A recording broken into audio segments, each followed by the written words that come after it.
ପୁଅଟା କହିଲା ଝିଅକୁ ଆଇ ଲଭ୍ ୟୁ।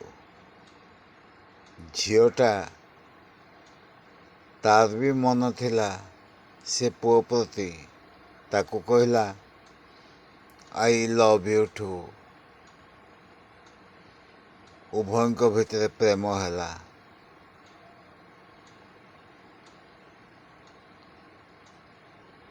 ଉଭୟଙ୍କ ଭିତରେ ଲୁଚାଛପା ପ୍ରେମ ହେଇ ଗୋଟିଏ ପୁଅ ଜନ୍ମ ହେଲା। ବିବାହ କରିନାହାନ୍ତି। ସେ ଛୁଆଟାକୁ ନେଇ କେଉଁ ରାସ୍ତା କଡ଼ରେ କିମ୍ବା ଗଛ ମୂଳରେ କିମ୍ବା କିଆବୁଦା ମୂଳରେ କିମ୍ବା କୌଣସି ରେଳ ଲାଇନ୍ କଡ଼ରେ କିମ୍ବା ବସ୍ ଷ୍ଟାଣ୍ଡ କଡ଼ରେ କୌଣସି ଗୋଟେ ନିବୃତ୍ତ ସ୍ଥାନରେ ଛାଡ଼ି ଦେଇ ଆସିଲେ।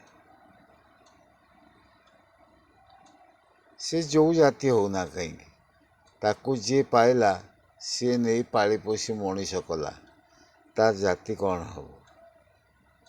ହଉ, ତାପରେ ଏଇଭଳି ପ୍ରେମ ଯେଉଁଠି ହେଉଛି, ମାନେ ଅଧିକାଂଶ, ମୁଁ କାହାକୁ ଆକ୍ଷେପ କରି କହୁନି,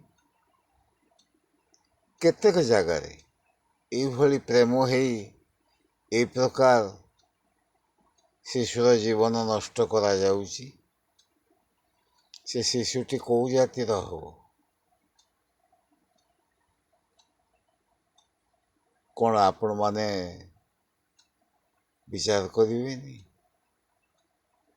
ଆପଣମାନେ ଚିନ୍ତା କରିପାରୁଛନ୍ତି ଏଭଳି ଘଟଣା ଘଟୁଛି? ଏଭଳି ଘଟିବା ଉଚିତ ନୁହେଁ। ହେ ପୁଅ ଝିଅମାନେ, ଏପରି ଘଟଣା ଘଟାନ୍ତୁନି। ୟାର ପାପ ଭୋଗିବାକୁ ପଡ଼ିବ। ଏ ପାପର ପରିଣାମ ଭୟାବହ ହେବ। ଆଜ୍ଞାମାନେ